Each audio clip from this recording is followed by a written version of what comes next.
Hello students, हम लोग chapter पढ़े खाद्य संसाधन और हम लोग वैसे खाद्य संसाधनों की बात कर रहे हैं इस चैप्टर में जो हमें पशुओं से प्राप्त होते हैं।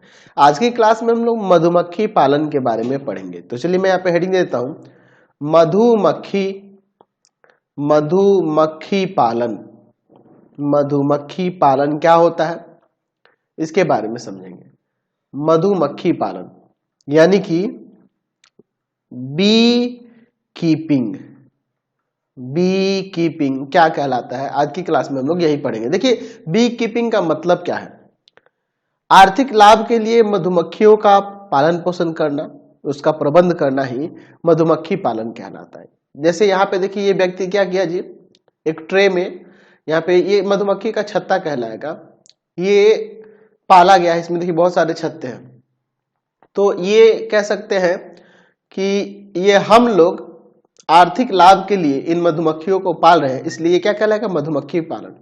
और प्राकृतिक तरीके से भी देखो, इस टहनी के ऊपर भी ये मधुमक्खियों ने अपना छत्ता खुद बनाया हुआ है। इसके बारे में भी हम लोग बात करेंगे, ठीक है। पहले हम लोग इसकी परिभाषा की बात करते हैं। यानी कि आर्थिक लाभ के लिए मधुमक्खियों का पालन पोषण करना, उसका प्रबंध करना, उसका प्रबंधन करना, वो क्या कहलाता है? मधुमक्खी पालन कहलाता है। मधुमक्खी से हमें क्या मिलता है जी? शहद मिलता है। मधुमक्खी से हमें शहद मिलता है यानी मध मिलता है। अच्छा, मोम भी मिलता है। मोम जिससे मोमबत्ती वगैरह बनता है, मोम की भी प्राप्ति होती है, ठीक है ना जी। अच्छा, इसके अलावा अगर मधुमक्खियों की बात करें तो मधुमक्खी जो होती है, मधुमक्खी ये क्या करती है? फूलों पे जाके बैठती है और उनके रस को चूसती है। ये तो आपको पता है ना जी। तो ये कलियों के फूलों के ऊपर जब बैठती हैं तो उन फूलों के आपने पढ़ा होगा क्लास 8 में, ऐसे क्लास 10 में पढ़ेंगे। जो पुष्प होते हैं ना, बहुत से ऐसे पुष्प होते हैं जिसमें नर और मादा दोनों एक में ही रहता है और अलग अलग भी होता है। तो क्या होता है कि उन पुष्पों के अंदर उसके नर भाग के ऊपर एक कण पाया जाता है जिसे हम लोग पराग कण कहते हैं। पराग कण, पराग कण। ये क्या करती है मधुमक्खी? जब इसमें फूल के रस को चूसने के लिए जाती है तो ये पराग कण इनके साथ इनके पंखों में, पैरों में लग जाता है। और फिर जब ये दूसरे पुष्प पे जाएंगी, अगर वो मादा हुआ है ना, या ये इसी पुष्प के मादा वाले भाग पे चली जाएंगी, ठीक है ना जी, उसको हम लोग वर्तिकाग्र कहते हैं, उस पे जाके बैठ जाएंगी तो ये पराग कण इस पे से इस पे चले आते हैं। तो उस प्रक्रिया को हम लोग परागन कहते हैं। उस प्रक्रिया को क्या कहते हैं? परागन। तो जब नर का परागकण मादा के वर्तिकाग्र के ऊपर आ जाता है तो उस विधि को हम लोग परागण कहते हैं, पॉलिनेशन कहते हैं। और इससे क्या होता है जी? यह इसके अंदर ये जाकर नर युग्मक और मादा युग्मक संलग्न हो जाता है, जिसके कारण से इसमें फल लगना शुरू हो जाता है, ठीक है ना जी। उसके उपरांत क्या होता है जी? पुष्प में फल आना शुरू हो जाता है। तो इसी प्रक्रिया के द्वारा आपका अनार होता है ना, पपीता होता है, ऐसे बहुत सारे फल आपको देखने को मिलेंगे।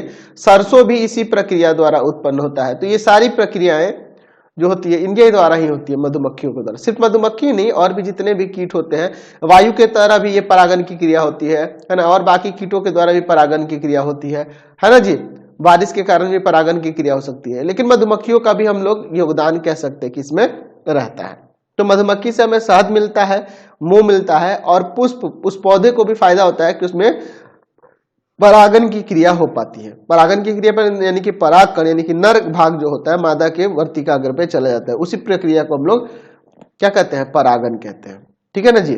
तो फिलहाल इसमें इतना तो लिख लेते हैं हम लोग। यहाँ पे लिख सकते हैं कि आर्थिक लाभ आर्थिक लाभ आर्थिक लाभ आर्थिक लाभ के लिए आर्थिक लाभ के लिए मधुमक्खियों मधुमक्खियों मधुमक्खियों मधुमक्खियों का पालन पोषण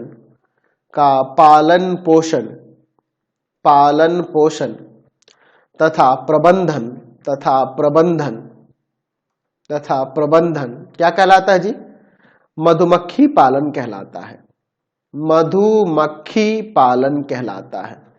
मधुमक्खी पालन कहलाता है। मधुमक्खी पालन कहलाता है। ऐसे हम लोग इसकी परिभाषा दे सकते हैं।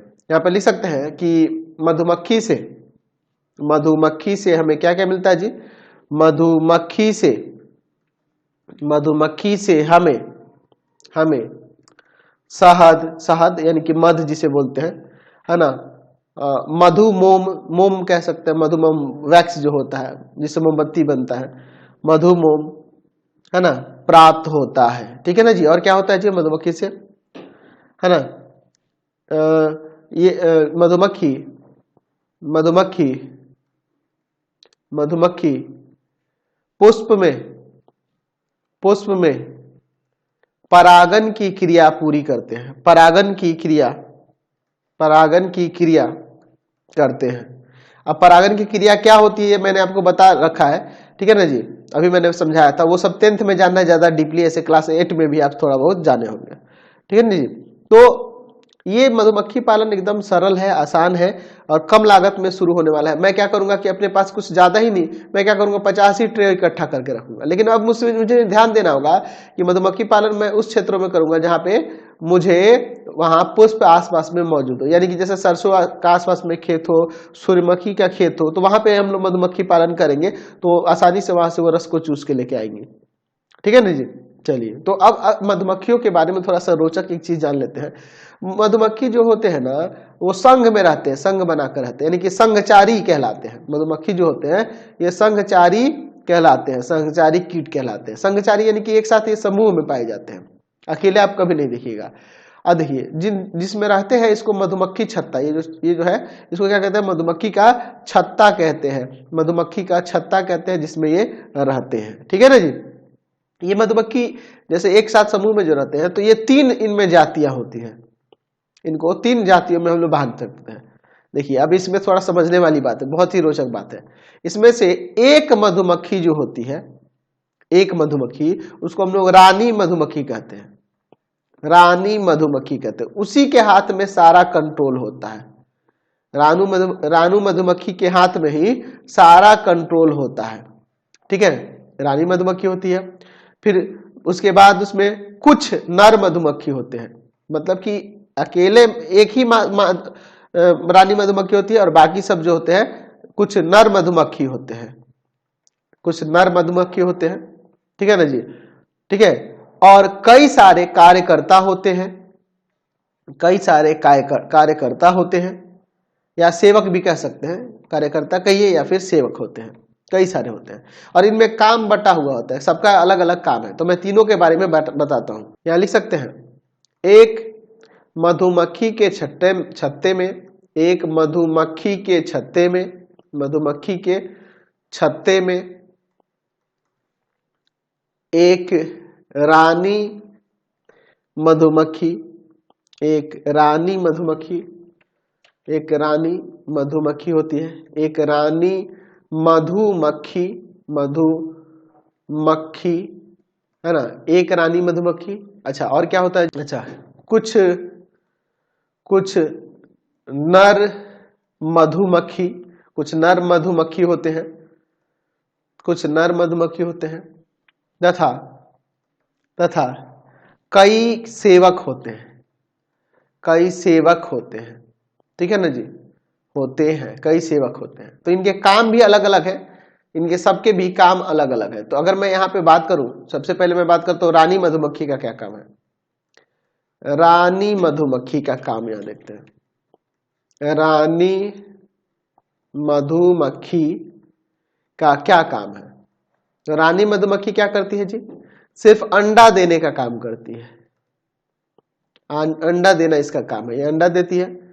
अच्छा, नर मधुमक्खी का क्या काम है, नर मधुमक्खी का, सभी नर मधुमक्खियों का क्या काम है।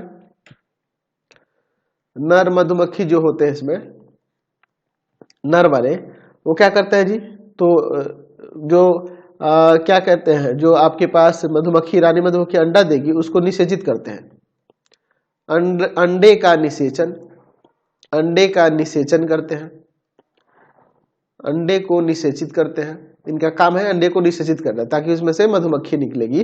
ठीक है, और सेवक का क्या काम है, सेवक के बहुत सारे काम है, क्योंकि कई सारे सेवक होते हैं।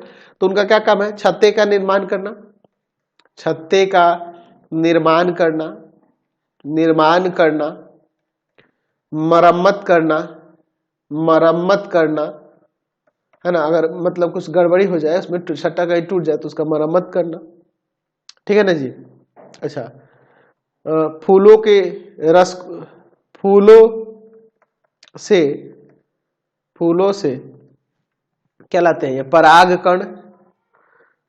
परागकण तथा मकरंद मकरंद एकत्रित करना, ताकि ये अपना उससे क्या बनाए, मधुमक्खी अपना रस उससे तैयार कर सके, ठीक है ना जी।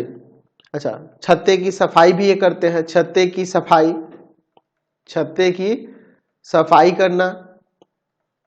करना एवं सुरक्षा भी उसको करते हैं, है ना, बाहरी आघातों से उसको बचाते हैं, है ना जी, ये सब चीजों से बचाते हैं। तो ये जो कार्य सेवक जो ये मकरंद और परागकण इकट्ठा करते हैं ना, वही इनका भोजन होता है मधुमक्खियों का, और उसी को लेते हैं और फिर मधुमक्खी से प्राप्त होने वाला, मधुमक्खी से उसमें क्या प्राप्त होता है, मध प्राप्त होता है, रस प्राप्त होता है, और उसी को वो इकट्ठा करके ये इसमें रखते हैं, ठीक है ना। छत्ते में उस रस को वो इकट्ठा करके रहते हैं, जिसे हम लोग शहद या मधु कहते हैं, ठीक है। वह शहद जो होता है बहुत ही पौष्टिक पदार्थ है, क्योंकि ये पहले से ही पाचित होता है।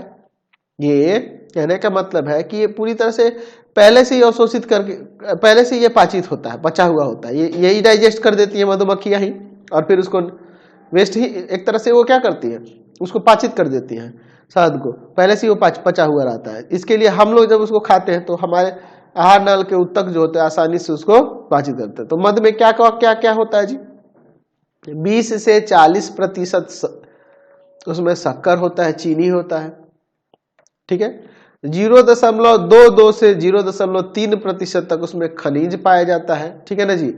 और क्या पाया जाता है जी खनिज के अलावा, और उसमें 0.2 से 0.5% तक विटामिन होता है, है ना, विटामिन एंजाइम होते हैं, ठीक है। तथा उसमें पराग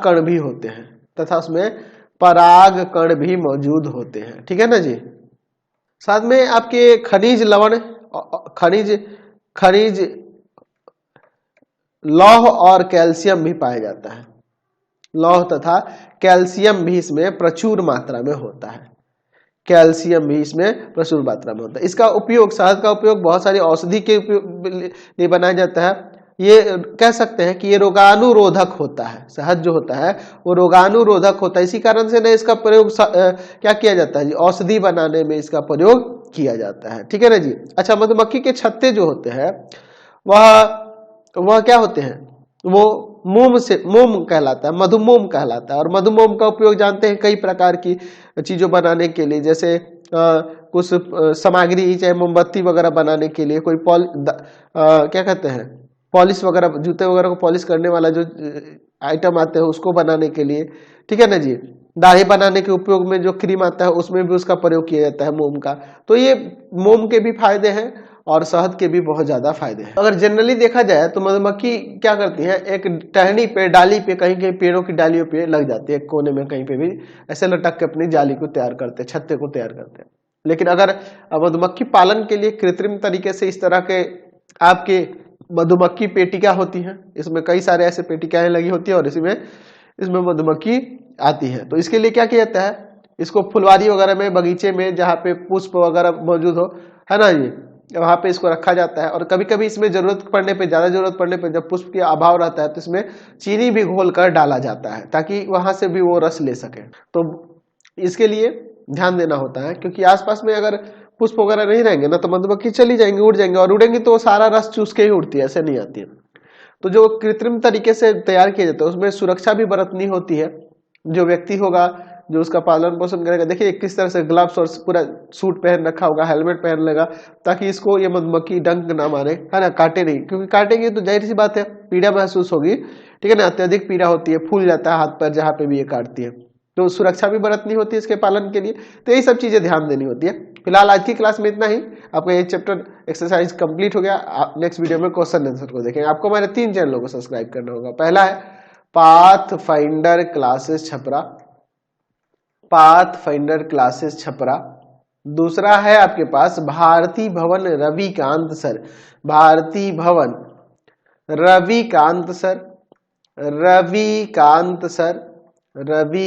सर, और तीसरा चैनल है Ravikant sir RD Sharma solution, Ravikant sir RD Sharma solution, RD Sharma solution. तीनों चैनलों को सब्सक्राइब कर लेंगे। इससे रिलेटेड वीडियो के लिए सीधे डिस्क्रिप्शन में, इससे रिलेटेड नोट्स के लिए गूगल पे जाकर सर्च करेंगे www.ravikantsir.in, ravikantsir.in, और यहाँ जाकर आप सभी क्लासेस के नोट्स, उनके PDF को डाउनलोड कर सकते हैं, पढ़ सकते हैं। इंस्टाग्राम और फेसबुक पे जाकर पाथफाइंडर क्लासेस छपरा को लाइक एंड फॉलो करना नहीं भूलेंगे। Thanks for watching the video.